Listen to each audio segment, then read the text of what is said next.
開心啊，同你分手，好開心，因為今日 face to face 同大家見面咧，真係第一次啊，好開心見到大家。嗱，頭先咧兩場非常之精彩嘅講座，咁啊陸續有嚟啊，今日全日咧有成10點至6點咧有6場嘅講座嘅，咁佢出面咧咁啱出面仲有啲人食緊嘢嘅話咧，我諗佢稍後會入翻嚟 join 我哋㗎啦，咁但係我哋唔可以再等啦 ，OK。咁啊，一開始嘅時候咧，要有啲嘢提下大家嘅，同平時都一樣啦。如果你頭先嚟過嘅時候再聽多次，嗱，你手上有張飛嘅，有6個吸引，佢出邊咧有6個唔同嘅攤位咧，就麻煩你啦，吸晒6個唔同嘅攤位嘅吸引咧，同埋你已經登記咗嘅每一場嘅講座，完咗之後咧，喺右手邊呢度出門口咧會有個工作人員啦，幫你吸咗個印啦，跟住你就可以連同埋你所有吸晒印嘅飛咧擺落嚟抽獎箱啦，記住 keep 住你嘅票尾咧，就參加呢一個6點鐘嘅幸運大抽獎。我都係嗰句啦，有好多個禮物送俾大家，唔再 mention 啦嚇。咁但係咧，喺呢一個時候亦都要提一提大家，即係如果你諗住之後下一場3點鐘再翻嚟嘅時候咧，我都希望你可以排隊啦。即係如果你有飛嘅話，都係要排隊；如果你想 walk in 嘅話，都係要排隊入翻嚟。咁希望你可以 enjoy the rest of the afternoon 咁樣嘅。嗱，嚟到呢個講座裏邊有好多唔同嘅話題嘅，咁所以點解吸引到好多唔同嘅朋友嚟到呢一度去聽呢一個講座，同生活義工平時咁多年嘅方向都一樣，盼望俾到大家好多唔同嘅資訊。好似以下落嚟呢一個嘅講座咧，好特別嘅。咁個題目咧就叫做睇睇先嚇，多倫多奢華築夢豪宅市場嘅升溫密碼。OK， 嗱，其實咧呢一個大標題咧裏面好多樣嘢。咁因為咧我諗唔到有啲咩好precise 好精確咁樣寫落去，因為呢兩位請嚟嘅嘉賓咧，的確咧可以話係我哋多倫多嘅地產界嘅百科全書嚟嘅，我亦用呢樣嘢嚟形容呢兩位咧係一啲都冇錯嘅。OK， 嗱，第一位先請佢上嚟係咩咧？嗱，聽先好啊。好啦，唔好俾佢音樂收埋音樂先，因為呢位嘅朋友係嚟自呢一個大型嘅發展商啦 Tridel 咧，其實咧過日子裏邊咧係可以話我哋多倫多裏邊係 condo 自己本身嘅始祖之一，肯定一定係㗎啦嚇。咁所以咧，佢哋講 condo 嘅嘢咧，嘅發展史咧，佢哋一定好清楚。咁呢一個嘉賓咧，亦都係佢哋嘅 Director Sales and Marketing 咧，喺過日子裏邊咧，好支持呢一個節目。由 Day One 16年前啱啱嚟到我哋嘅節目嘅時候，咁佢都話：你幾時去搞一個高峰會啊？搞個高峰會啊！我哋會支持你，全力支持你啊！咁我都嘗試去做呢一樣嘢，但係今日咧等咗16年咧，終於我都仲喺度，你又仲喺度，咁所以咧要俾啲掌聲要介紹下呢位嘉賓，音樂，因為咧啱晒佢啦，嚟自 Tridel 嘅 VP of Sales and Marketing， 有 Winnie Chan，thank you，Winnie， 請坐。另外以後嚟呢位嘉賓咧都犀利啊，即係唔止都犀利，係好犀利。我都唔知請唔請到佢嚟，點知咧，即係好榮幸可以請到佢嚟，因為要介紹佢咧，我諗講到今晚都未講完。呢個嘉賓咧，可以話咧唔止係百科全書啦，亦都係地產商嘅副總裁啦。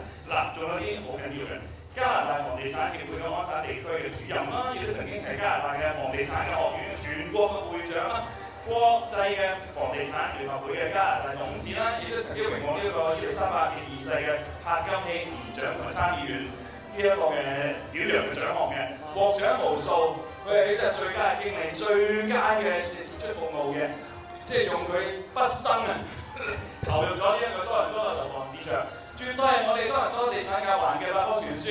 俾啲掌聲，我哋仍然稱呼佢咩啊 ？Professor Chan 嚟自加拿大地產學院 ，Professor Chan，Vincent Chan。你要揭開你嘅面紗，因為咧好多人原來知道 Vincent 就係 Professor Chan 喎 ，OK。OK， 嗱，即係頭先呢首歌啱啦 ，Mission Impossible， 你咁多個 title， 即係 impossible 咁嚟講笑啊！嗱，今日請到兩位嚟到嘅時候咧，咁有啲嘅可以同大家傾下啦，因為喺過日子裏邊咧，大家唔單止係即係 condo 嘅表表者啦，亦都係有好多嘅資訊可以話俾大家聽。但係咧，好似過往呢咁多年裏邊咧，有好多嘅改變。即係尤其是喺 condo 裏邊個類型嘅改變咧，都係一個值得大家留意嘅地方。咁所以今日唔係淨係講豪宅咁簡單嘅，有好多嘢。咁但係講到而家最近都見到多倫多多咗好多好靚嘅豪宅啊！我記得啱嚟到加拿大嘅時候咧，喺 Scarborough 啦，我係86年嚟嘅。咁嗰陣時喺 Scarborough 有啲 condo 大廈嘅，有啲人可能大家住喺嗰度。嗰陣時我就記得入咗一個人嘅屋企，咁佢就話：呢個房係我嘅。咁跟住入到去美房嘅 N unit 啦。咁佢話不過呢間房咧係我爸爸嘅。咁我 OK，咁兩個都美房，原來兩個裏邊係打通嘅。咁跟住我哇！原來加拿大有啲咁大嘅 apartment 嘅咩？嘅兩間仲係美房，最大單位仲打通。咁嗰陣時我心目中咧，呢啲就係我哋加拿大嘅 condo 豪宅。但係而家到而家嚟講咧，我覺得佢唔可以叫豪宅，可能叫做大宅。咁譬如我哋講話，而家以一個發展商或者係咁有經驗嘅地產嘅行業人士啦，即係點樣去睇而家我哋多倫多何謂多倫多嘅豪宅嘅定義係咩咧？係尺價定係地區咧？同我哋講下 Willie。Thank you。首先咧，恭喜你16年嘅節目咧，真係好唔容易㗎。我記得你3個月試用期嗰陣咧，我已經同你一齊做嘅節目啦，所以非常之開心，大家能夠喺多倫多裏面咧，一路以嚟同大家分享所有地產嘅資訊，尤其是關於condominium方面嘅。咁啊，高志威就同我哋傾偈嗰陣，同埋 Wilson 一齊咧，話今日講咩 topic 咧？其實豪宅嗰兩個字咧，你嚇咗我一跳，即係有少少窒嘅，有冇會嚇親啲聽眾們咧咁？其實我哋想講呢個題目咧，大致上係想話俾大家聽 condominium condo 呢一個概念咧，喺呢20-30年來咧係一直喺度轉型嘅，一直喺度轉變嘅。好多時呢一個定義喺大家嘅心目中咧，可能未必係跟得上嗰個步伐，所以我哋想將在 condo 嘅情況，尤其是稍為大嘅 home size 單位嘅情況咧，同大家通過呢個時段咧係面對面咁分享一下嘅。因為真係好唔同啊！即係個人資料裏邊，即係講呢啲嘅 condo 嘅介紹咧，即係我即係跟得好貼。因為呢16年嚟頭先都講啦 ，Willie 係由第一日即係第一頭3個月啦，即係已經喺個節目裏邊同我介紹。咁之後我有試過請啦啲嘉賓話你上嚟介紹一啲唔係 Markham 嘅，唔係downtown嘅，係因為我想藉住呢個節目咧，俾大家認識更多我哋大多倫多市好多唔同嘅房種，甚至乎叫佢咧，我叫佢即係請你去講 Old Milton。咁你同我講呢個少啲人聽喎，我就係想大家少啲人留意嘅地方。咁誰不知你話俾我聽嗰日有個客人入到嚟嘅時候咧，買啦有啲工作人員招呼佢啦，咁跟住佢話你使唔使解釋多啲俾你聽啊？佢話唔使啦，頭先節目聽晒啦，可以簽啦咁。所以我覺得好 amazing 呢個節目，原來可以做到咁樣嘅功效。不過絕對都係唔係靠住呢個節目去同大家 sell 啲乜嘢嘅，純粹係即係求多啲嘅資訊俾大家嘅啫。咁 Hello 其實同我哋講下，譬如頭先話 home size， 而家呢啲 home size unit 同我哋以前講啲 condo 有啲咩唔同嘅地方啊？其實咧，我哋今次頭先朝頭早咧就講咗好多關於價錢嘅問題啦、市場問題啦。但係其實咧，高做一個節目咧，其實上下我叫心滿意足。咁好多時你都讀得到啊？我因為係我整唔係因為啱開始嘅時候咧，連我哋 operator 讀咗幾次都讀唔到心滿意足嘅心滿意足啦，心滿意足。所以我覺得呢個好有即係因為好有意思。因為其實咧，房地產唔係淨係市場。嗱，當然而家我哋嘅市場好多人 focus 話我哋嗰個市場可能冇咁好啦，價錢跌啦。但係你諗深一層，其實個市場跌或者個樓價跌，對於你去揾一個心滿意屋係咪好大嘅關係咧？嗱，當然係有個指標，但係最緊要咧係你有咁嘅需要。咁頭先你提到啦，話點解而家好多人開始講翻，咦佢唔一定唔係話一定要細喎。咁有時可能其他啲發展商企到一啲比較細啲嘅時候，好啦，我而家退休啦，咁我做咗50-60年嘢，而家我退休反而去住翻一個有啲人叫 shoebox 即係鞋盒咁嘅 condo， 係咪淨係嗰樣咧？唔係，咁啊所以即係材料啦，我亦都係啲材料做啦，呢個先係真正身份啦。其實嗰個 profession 係個花名嚟嘅，因為通常啦我哋美譽嚟㗎嗰個花名，係一個花名。咁咧都喺多倫多喺加拿大地產學院咧，我都有任教嘅，咁所以可能久而久之咧就好難叫做 profession 一嚟㗎啦。我正式咧就喺材料咧就做咗30年。我啱啱發現咧，原來我哋同埋讀過一個學科嘅喎。係，好多人知道其實我係讀精算嘅。Really？ 我哋稍後咧長教咧都係讀精算嘅，所以咧咁犀利啊真係。係啦，咁即係講翻頭先啦，咁雖然即係其實喺即係特別材料喺90年代9萬間屋起咗，咁其實如果邊個最交嘅對唔對？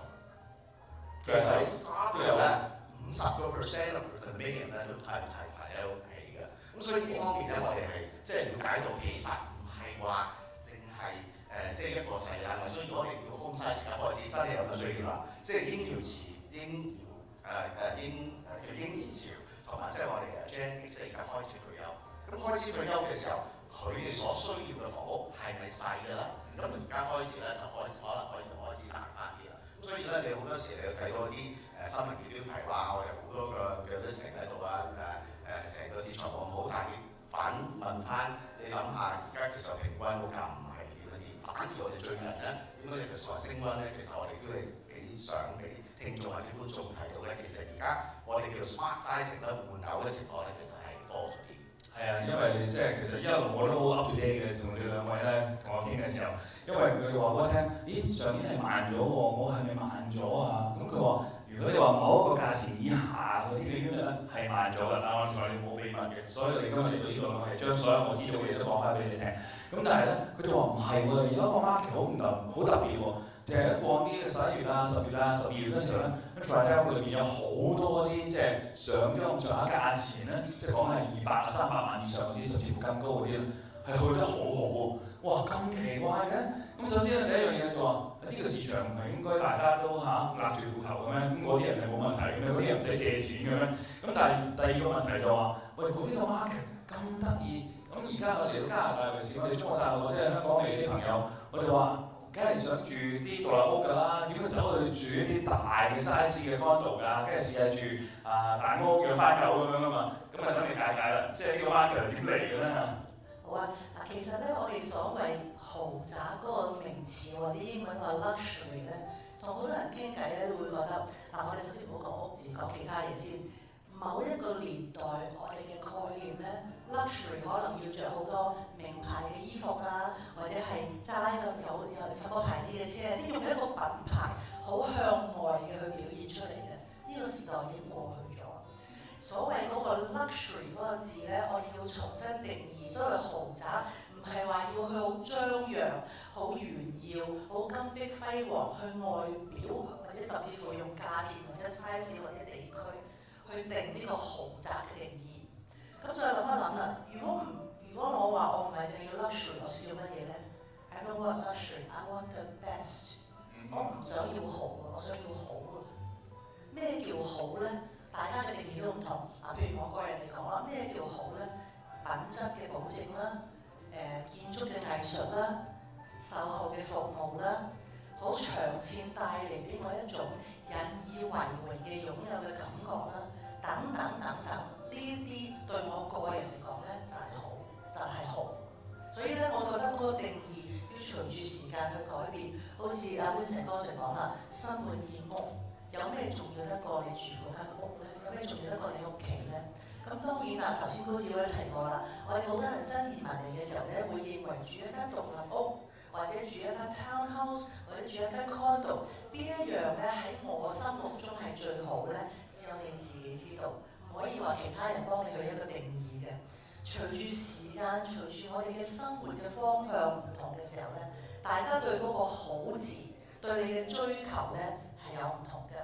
咁我哋只不過咧，我同 Vincent 係喺呢個市場裏邊咧，我哋好幸運地喺同一個行業裏邊一段好長嘅時間，能夠感受到市場嘅脈搏。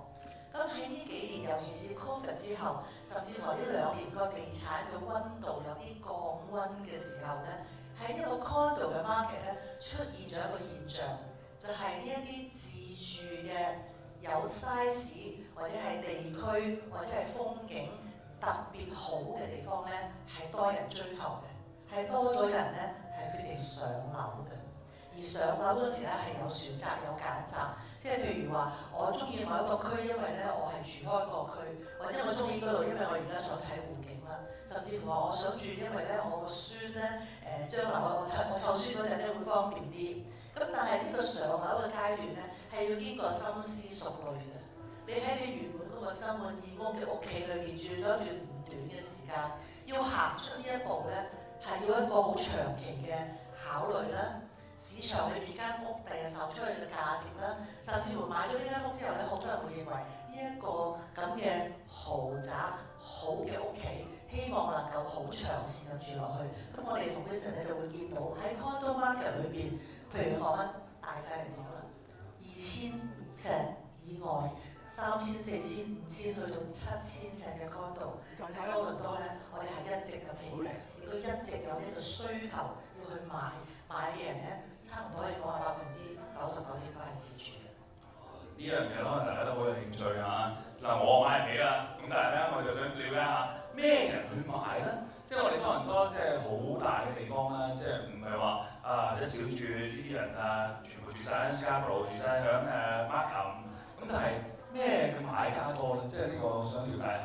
頭先咧 Winnie 提到嗰樣嘢咧，我哋喺快優做啦，我哋都係好想咧，就係將即係我哋嗰個成個大嘅設計或者呢個單位去講出嚟啊。其實咧諗深一層咧，過去嗰3至5年咧，其實我哋冇咁嘅機會喎，因為嗰個市場太火熱啦。即係好多時咧，你哋去睇個 condo 嘅時候，你哋個積都未睇清楚，係咪啱自己用嘅又未睇清楚。好似頭先阿 Winnie 提到我哋個建築設計師又點樣做咧？其實好多時咧都係冇去有時間去做。咁但係而家嘅機會嚟啦，因為咧而家我哋嘅市咧比較大咗啲啦，咁變咗咧就會大家多咗好多呢啲嘅時間嘅機會。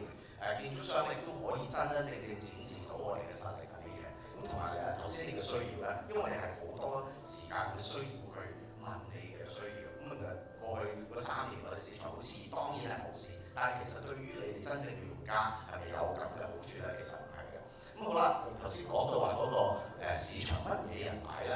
嗱，點解會突然間好似升溫咁咧？咁但係其實咧，我都入咗行好耐啦。我記得我第一個樓盤咧就係做嗰陣時咧，我哋真係好多時間去做 sales marketing 嘅，連中文名都有嘅。邊個記得邊個叫黃庭山莊啊？記唔記得？記唔記得？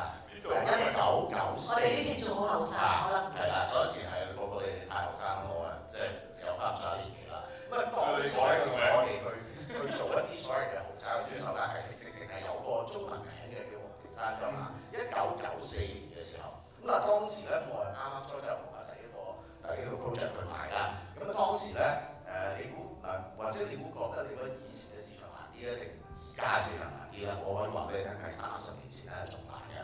當時咧黃庭山莊咧就30萬。OK 話我哋總之就成日話Christopher 成日問我哋幾時買最好啦。其實 yesterday best time to buy 就係yesterday。咁但係而家咁我哋就睇翻啦。咁你30年前嘅時候30萬，咁啊附近邊個住喺 Bayview Village 附近Finch Bayview？ 以前幾錢啊？以前20萬到嗬，20萬到啊！咁當時咧我哋條隊都幾叻㗎嚇，由20萬咧，我叫你買一個一個豪宅咧，你賣咗你間屋，你仲要揾10萬蚊先至可以去所謂考慮我哋嗰個豪宅。咁嗱呢個係當時嘅難度喎。翻轉頭而家啦，咁啊自己啦就我哋做咗一個 Tiffany 出嚟喺度咁佢介紹 Bayview Woods 咁啊聽落哇好似好貴喎嚇，即係差唔多200萬咁樣。咁但係你反翻轉頭，你而家間屋喺 Bayview Village 附近幾錢咧？200-300萬啊，唔出奇啦嚇！就如果你裝修得靚，可能去到500萬。你睇個笑容就知道啦。係啦，咁Julie Tiffany 睇我都係咁咧就即係所以，如果你而家去 make 個 decision 咧，係絕對唔困難嘅，係嘛？因為你真係需要嗰個門檻。如果30年前冇需要呢個動作嘅，30年後嗰啲錯咁啦，我都係準備咗呢個方案係嘛？咁所以咧就同樓價咧就唔係最大關係，你而家嘅需要，佢邊樣嘢去啱你去咁樣。咁所以咧倒翻轉嚟反應而家。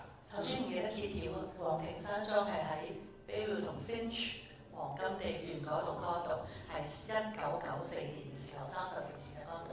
係啊，咁而家我哋就發展商比較難啲啦，我哋啲有時咧去做嗰個地方，唔好講緊中文名啦，叫咩名咯？叫 Ten York 咁叫 Ten York 咁算數啦。咁以前係即係比較用心去連嗰啲 floor plan 嗰啲都有嘅，係嘛？咁所以即係翻返到而家咧你話而家我哋市場係咪真係有 challenge？ 係咁，但係咧亦都反映翻，譬如同一時間我哋30年前Christopher 或者 River 而家我哋去搞一個 seminar， 你估即係80年代尾90年頭嘅開個咁嘅 seminar 會有人嚟咧？答案係冇嘅。甚至好似你頭先話啱啱新屋初嘅時候，2008嘅時候，你講地產冇人同你講添啦，係咪？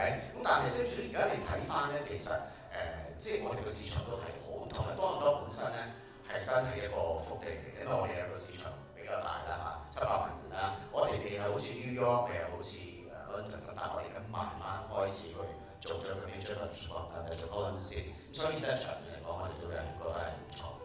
咁頭先嗰個問題繼續咧就係咩嘅群眾會去睇呢啲2000、3000、4000以外嘅 size 嘅 condo 咧？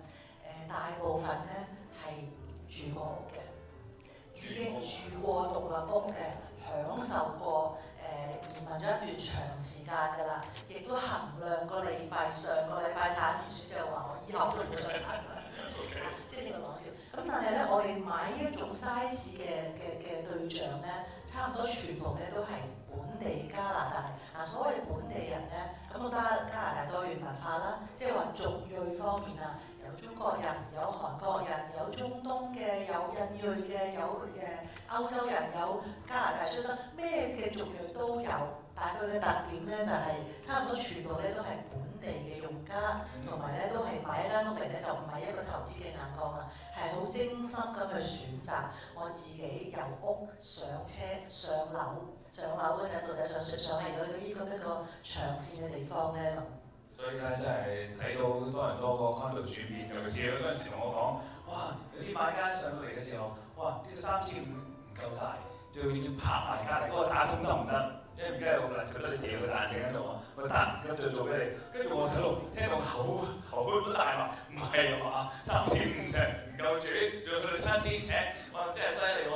原來真係有啲咁樣嘅 market，雖然我覺得移民都喺呢度好耐，咁但係咧阿 Winnie 度嗰陣咧，即係睇住個市一路喺入邊嘅時候咧，其實真係俾我睇到好大嘅一幅大圖畫，即係大開眼界我咁講。其實呢16年裏邊咧，即係16年都有好多唔同嘅改變啦。我等陣咧，尤其是聽節目嘅時候咧，訪問咧，梗係10零分鐘啦，梗係有 break time 啊，佢有廣告時段。而家冇廣告時段嘅，而家有個遊戲時段，OK？咁我哋轉頭翻嚟嘅時候咧，繼續坐翻喺度，咁我哋等陣咧繼續同你分享另外啲話題。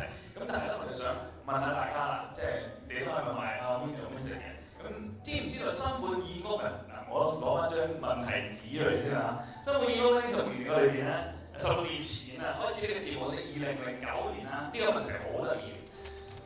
有時我都會請嘉賓上嚟講下啲影音產品啊，你都知道我幾中意呢啲嘢㗎啦。咁你估下嗰陣時咧，市場上面咧最新嘅啱2009年出嘅影音產品係乜嘢咧？三個俾你選擇。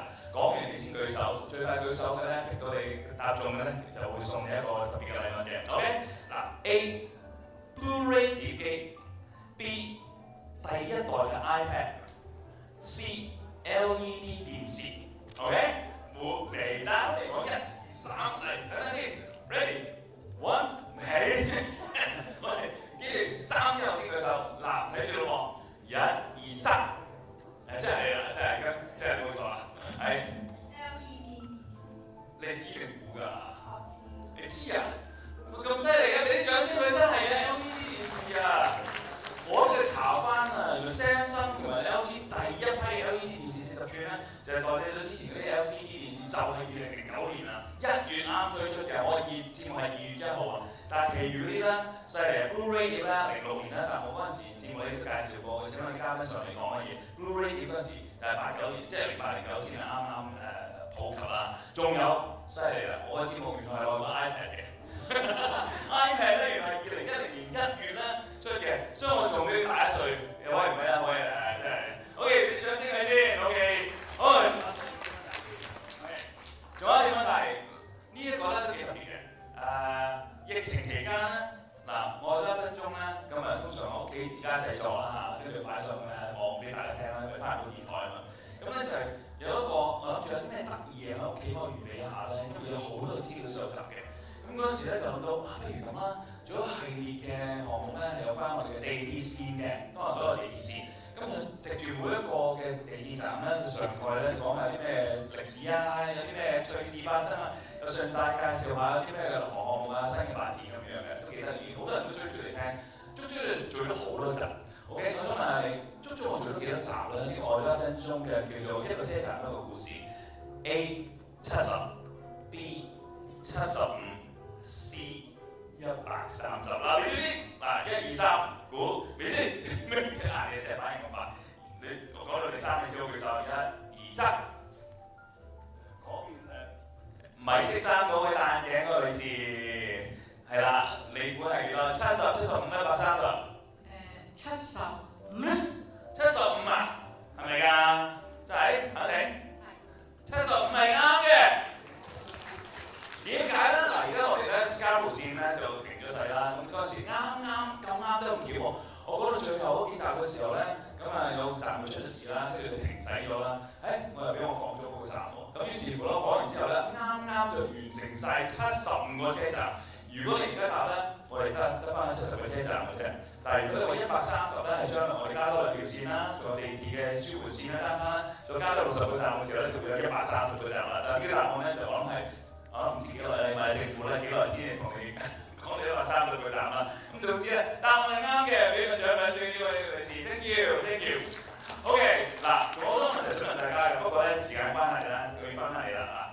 廣告時段完畢，跟住翻嚟咧就講下呢個 Tridel 啦。即係我知道直播我哋知道裏邊都有好多例子，睇住嗰啲condo 大廈嘅轉變啊。你睇而家單坑，哇靚到不得了，遲啲又有啲新嘅項目推出咁啊，等你哋可以介紹下，同你講下 Tridel 嗰啲項目咧點樣睇到嗰個即係 condo 市場嗰個轉變，同我哋介紹下。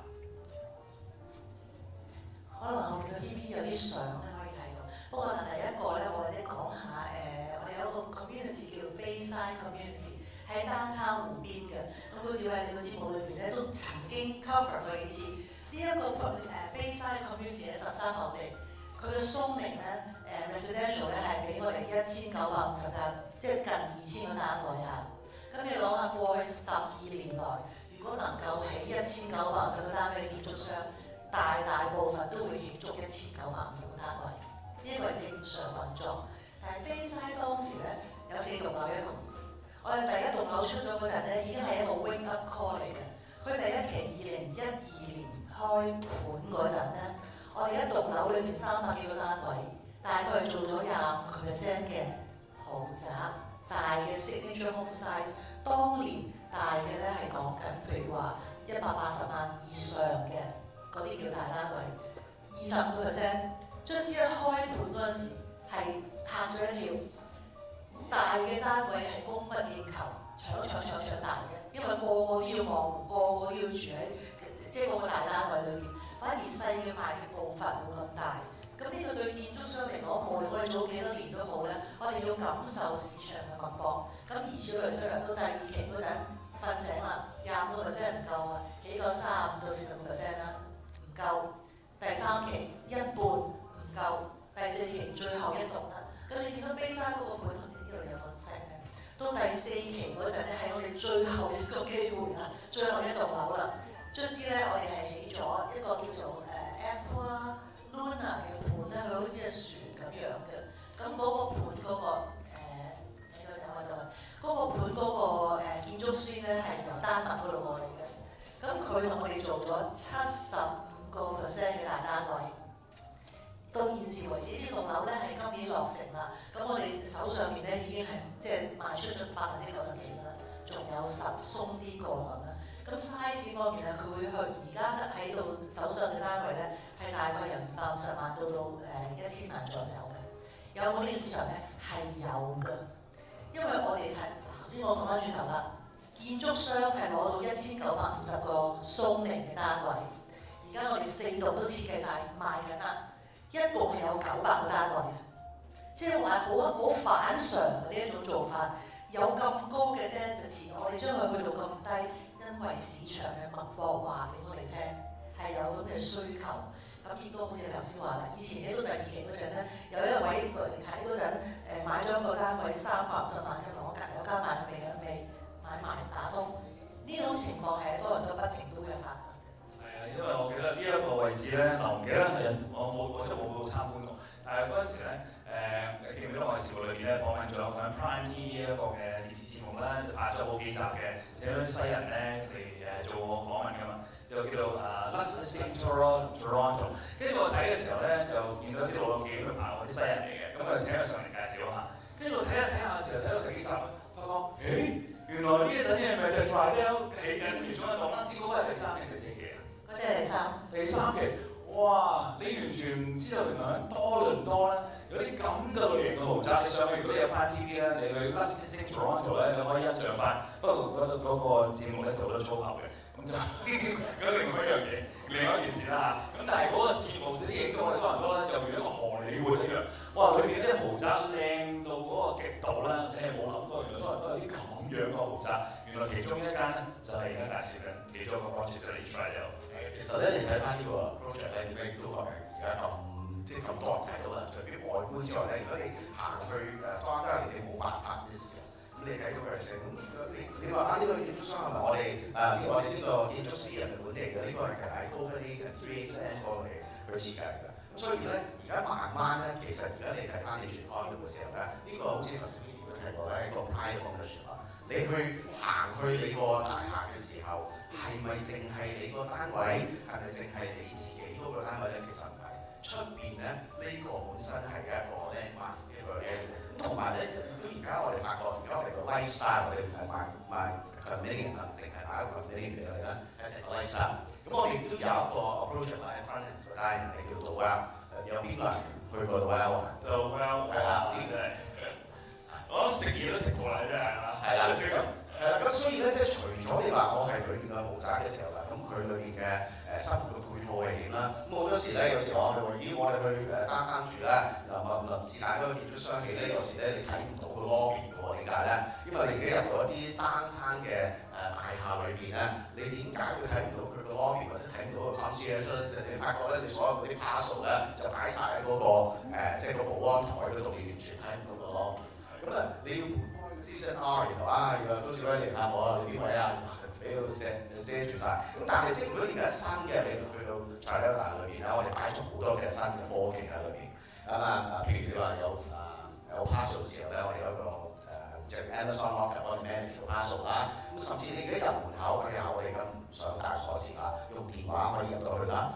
facial recognition 啦，如果你嘅車叉電亦都有地方可以俾你叉電啦。如果你話唔係喎，我以前係好中意招呼朋友喎，好似都做緊咁多朋友佢嘅聽眾嚟去揾佢點咧？你幫我order間7千尺啊！係啊，咁即係除咗你單位之外咧，其實亦都有好多嘅一啲嘅地方可以俾你安排去開 party 啊咁樣啦。咁最緊要一個 feature 其實係咩咧？係 connectivity。即係好多時你自己喺屋企咧，你未必真係有啲 fibre optic 可以帶到你個大廈裏邊。咁我屋企有兩個老人家啦，咁有時咧可能冇水或者冇電嘅，佢都唔知喎。但係咧，如果你突然間你個 internet 斷咗咧，佢就喂我睇唔到嗰啲嘢咧。咁所以而家大廈裏邊咧，佢喺好多嘅享受方面啊 feature 方面都有。咁同埋咧，亦都係提到好似頭先講到啦，係咪你淨係買一個單嘅唔簡單，係成個配套？你而家我去到單嘅時候，我行到落去有一個好靚嘅 food court，大家都去過啦。咁你發覺我哋嗰個 food court 咧好特別嘅，你發覺好多嗰啲就算 food court 咧都唔係本地嚟㗎，喺好多係 away from Ontario 嚟到咁。咁落去你話就算有 Sweat and Tonic 啦，於我哋後生啲聽眾都去 Sweat and Tonic 啦，亦都有一個 mall 啦，有 Lululemon、Sephora 呢啲有啦。咁亦都有啲 culinary experience 就係話我好中意去好多唔同嘅餐廳下邊有啦。咁甚至我哋而家咧可能咧，我哋上咗年紀咧，可能要去做好多嘅驗血啊，或者去做一啲即係睇醫生嘅地方下邊有口關。咁所以即係如果整個配套，你以前你諗住你話其實唔係啊，我去過睇過 condo 都唔係好適合我。而家咧，我邀請大家去重新去 experience 一下點為之一個新嘅 condo living 咧。咁我哋希望可以俾到一啲嘅新嘅指標俾你啦。非常之好啊！即係其實咧，我有另外一個問題想問下佢哋嘅，因為我知道兩位咧成日周遊列國嘅，有時 Professor Chan 啦，成日都周圍去，咁你係參加唔同嘅會議啦，又或者係去即係玩都有啦。咁就我知道你去到每一個地方咧，都會研究下當地嗰啲樓房市場啊、啲豪宅啊，即係唔係淨係豪宅嘅所有嘅pros and cons 都有一次過睇晒。咁我就想睇下我哋而家多倫多呢啲嘅豪宅咧，即係呢啲大宅豪宅度啦，係咪一個世界級嘅水準啊？呢個我真係想研究。嗱，其實咧，你頭先提過一點咧，就係你 Toronto 啦，咁當然唔係好似話 Sunset 啊或者 Southern Manhattan 咁啦。咁如果你諗下一個咁嘅品牌開始去提到呢度啦，其實咧高主席講到話，我好多時都參加好多其他會議啦。咁當然係代表加拿大地產協會啊，或者係加拿大地產學院嘅時候去到啦。坦白講，人哋睇個 luxury product 啦，即係譬如我哋有一本 brochure 啦，我哋大概喺第35頁左右度啦，冇人會提到係 Toronto 㗎，因為佢冇人話佢飛7,000 kilometer 嚟睇到啊，好似上個禮拜要鏟雪啊咁嘅地方，好多人嘅印象咧淨係 focus 喺我哋 weather， 但係而家反觀而家咧開始咧慢慢咧變成一個即係國際大都會啦，先睇咩咧係5星級嘅酒店。如果譬如我哋啱啱新年開始嗰時咧，冇乜5星級酒店，可能嗰時啱啱開始有 Ritz-Carlton， 但係慢慢有Four Seasons 啊，而家 St. Regis 啊嗰樣嘅，呢個係一樣嘢。第二樣嘢咧開始有 Major League Sports 啊，咁我哋而家5種嘅 Major League Sports 全部開始喺度。咁同埋你發覺最近咧，你睇到 Luxlisting 啊、Netflix 啊嗰啲咁大家有冇睇 Netflix 啊？有冇睇 New York City 啊？有好多時候啲個 background 係 New York City， 你睇個 New York City， 你估你睇緊係咩？係咪真係 New York City 啊？多倫多咯，其實係多倫多，其實多倫多嚟。咁所以好多呢啲嘅國際嘅即係 production 嘅慢慢開始嚟啦，科技界啦 ，Major League Sports 啦，咁同埋咧，始終我哋個人口係相當多元化嘅。咁所以而家咧慢慢喺個國際嗰即係個地位裏邊咧，慢慢開始嚟到。其實 Luxlisting 係一個幾唔同嘅轉變，你嗱先知道原來多倫多係有咁嘅國際市場。冇錯嗱，問多一個問題啦，因為就係時間關係。咁嚟緊我哋嗰個嘅 luxury market 咧，喺我哋嘅市場裏邊咧，你點樣睇咧？係咪真係仲有一個咁樣嘅 market 嘅做得？雖然你而家都話嗰啲單位頭先你話由1900變咗900個，咁但係嗰個都係少量啫嘛。咁但係個買家唔會話突然之間你同我個個都變咗 millionaire 或者 millionaire 㗎嘛。咁個買家都係佢有個限度喺度嘅時候，咁會唔會去到某一個位會停咗喺度咧？定係仲有佢個 future 喺度咧？首先睇翻咧2024年400萬以外嘅成交咧係升咗成21%嘅，1000萬以外係升咗20%嘅。咁呢個市場咧唔係我哋去主導嘅，我哋去感受佢個脈搏，知道有呢個需要。咁當然啦，大家亦都係精明嘅消費者，你哋知道而家唔係去搶 offer， 唔係去搶樓嘅時候，係一個可以你靜心落嚟慢慢去選擇。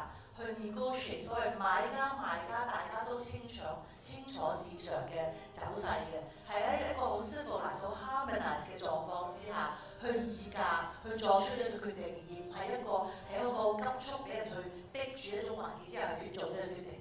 咁但係諗翻轉頭，譬如話想上樓嘅人士啦，想轉 lifestyle 嘅人士，呢樣嘢係唔會隨住個市場或者時間去改變嘅。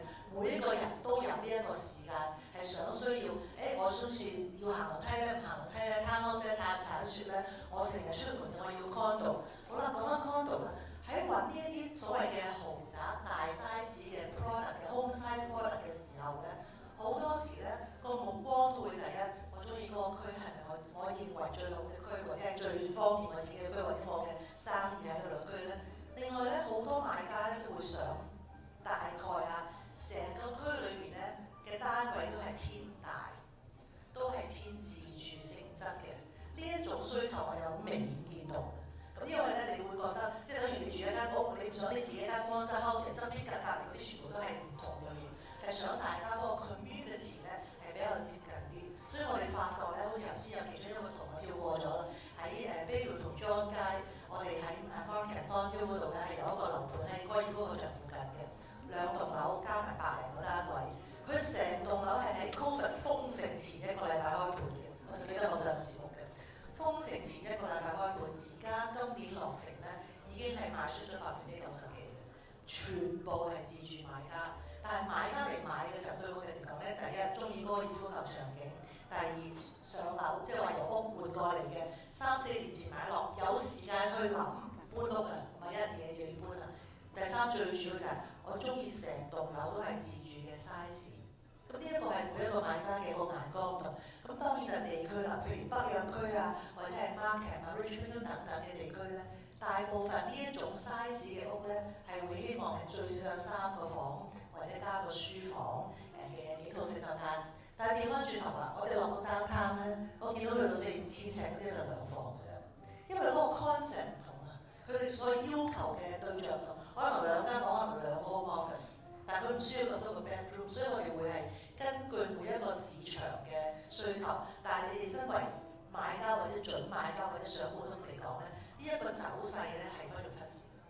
哇！真係大開眼界啊！真係，我哋多倫多真係另外一個同我哋幾十年嚟到以前多倫多真係好不一樣。我只可以講一句 Welcome to Toronto， 就係咁解啦。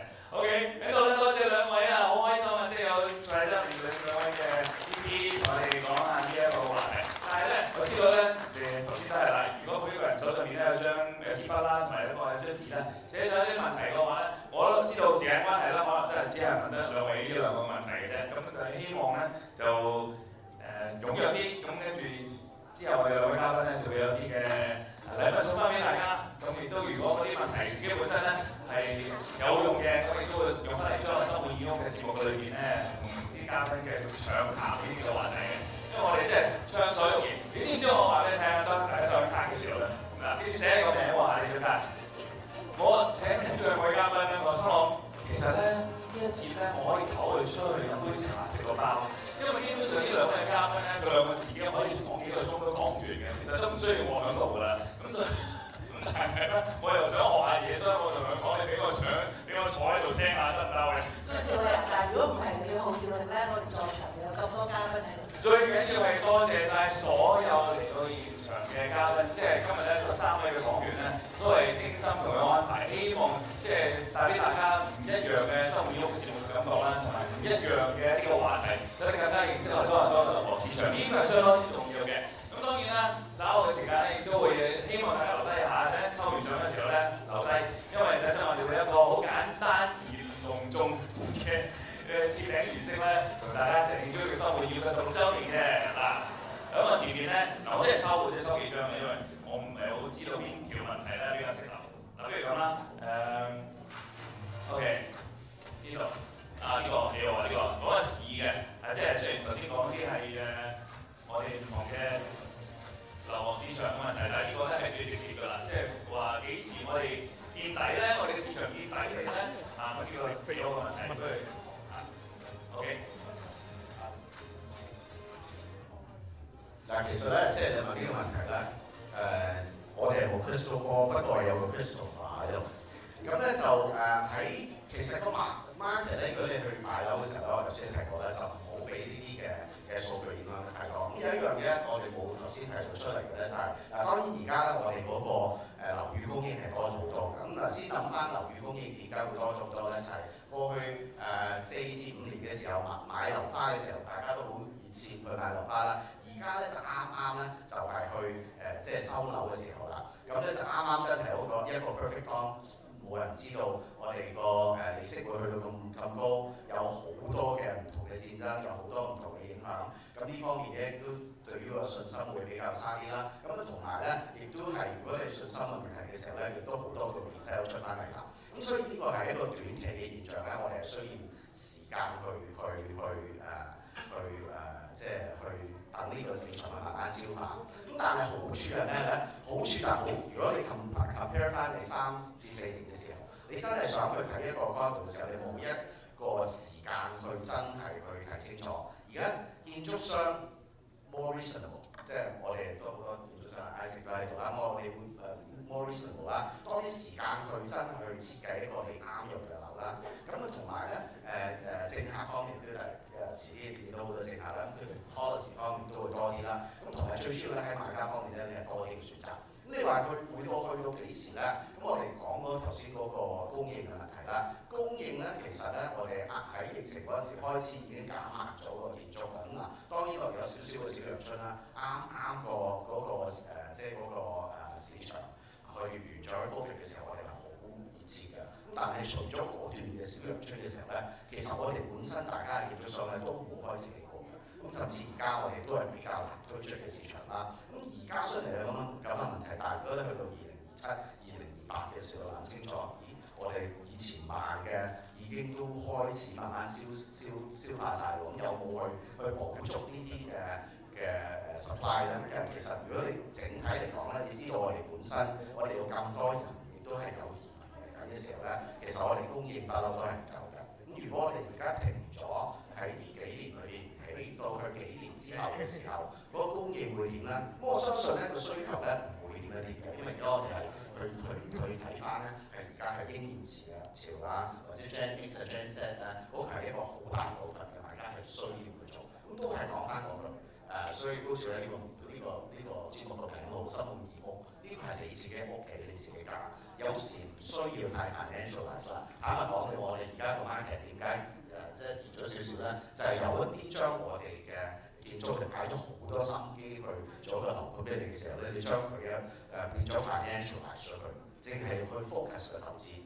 咁但係其實唔係㗎，我哋建築商嘅原意係希望做一個生活義屋俾你，係去你自己去你自己嘅家。就算投資都係啦，其實特別我哋華人區嘅社區，雖然你問我哋係咪投資，其實投資係俾邊個，係咪淨係賺錢咧？其實唔係㗎，我哋會投資俾邊個？我哋 next generation。咁所以呢方面咧，我哋希望即係我哋而家令到呢個市場即係平靜少少嘅時候有個反思咧，就將呢樣嘢就帶翻正道啦，我覺得好啲。Very good， OK， 算好快啦。咁有兩條問題咧，等我 Mindy 答啦。我哋會答得快啲，因為我見到我哋嘅 VIP 咧已經嚟齊緊下個環節嘅。有一個問題咧就係問EV parking， 所謂呢個電車嘅 parking 咧係咪一個 trend 嚟嘅咧 ？Absolutely yes。以前大概10年前都開始起嗰陣咧，我哋係會跟住政府嘅要求，政府話要起幾多 EV parking 去起幾多，但係隨住時間嘅改變咧係越嚟越增加嘅。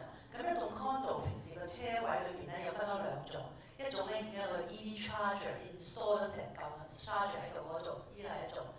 買嘅人而家揸緊插電嘅車當然有啦，但係大部分都話我未揸到，我下一架係咁啊，咁佢會 upgrade 做一個 EV parking。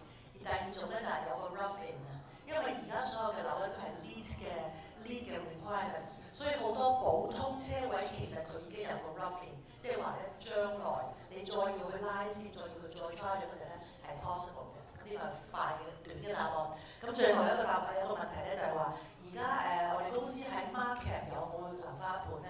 咁我淨話快速咁揾咗嗰張相出嚟，喺 Bayview 同 John 咧喺高爾夫球場 Ladies Golf Club 旁邊。咁呢棟樓係2020年3月開盤，咁而就今年咧係會落成嘅，大概咧係6-7月度咧係就能夠搬入去嘅。咁當然買咗嘅買家6-7月就收樓啦。咁而家有少量嘅所謂示範單位咧，因為我哋盡量係留翻啲單位嚟做嘅現成嘅，你哋可以入去參觀下。咁我哋嘅團隊咧開始咧就慢慢等天氣好翻少少嘅時候咧，會做嗰個所謂 hard-hat tour。間屋未起完嘅，但係我哋會帶你帶住 church， 帶住嗰個建築嘅帽，帶晒嗰啲嘅 safety gear 咧去參觀。因為最主要呢個盤咧係佢個賣點咧係佢個高爾夫球場隔離嘅。呢個高爾夫球場係私人嘅，佢本身咧係唔止18個洞嘅。咁於是咧，我哋係買咗其中一個 hall， 佢 relocate 咗，咁佢變咗佢唔係話近住高爾夫球場，佢喺高爾夫球場上面嘅。咁呢個就好 typical， 剛才我哋形容嗰個上樓嘅豪宅嘅一個好 popular 嘅區之一，就喺間萬錦市嚟嘅。Very good， 咁啊再一次多謝兩位，我哋講咗即係呢一個話題打開眼界啊，真係啊，咁啊陸續有嚟，我絕對相信咧，最尾都睇到一幅圖畫，我哋多倫多咧即係好多唔同嘅發展，繼續留住喺呢個多倫多呢個地方咧，你會真係會有一個不一樣嘅感覺嚇。咁咧喺呢度咧就再一次你住先，抽獎先，因為咧有大家都好開心啦，咁喺呢個環節裏邊咧有攞咗3張嘅 gift card 送俾大家，每張係100蚊嘅嗱公平起見，咁啊抽3個啦，咁啊3個都出你嘅名字嘅啫 ，OK， 好啦，但係你抽啦，我驚抽到自己啊 ，OK， 好得，好，咁睇下3個係邊位喎 ？OK， 第一位係 Sandra Lee，Sandra 恭喜晒！下一位係 Eric So。Last but not least Peter Sit。Peter， 哇，全部都係一邊。哇，犀利啊！恭喜晒 ！OK， 亦都多謝兩位，咁我哋有一個嘅少少嘅感謝狀咧，多謝你嘅。OK， 咁啊，不如兩位一齊啦。OK， 我有 Vincent、Winnie、Win-Win 嘅組合。OK， 好。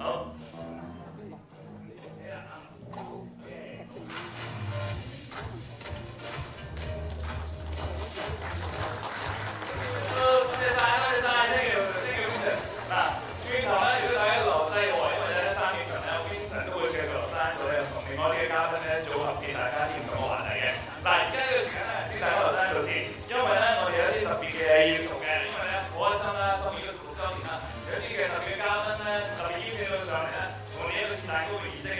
先啦。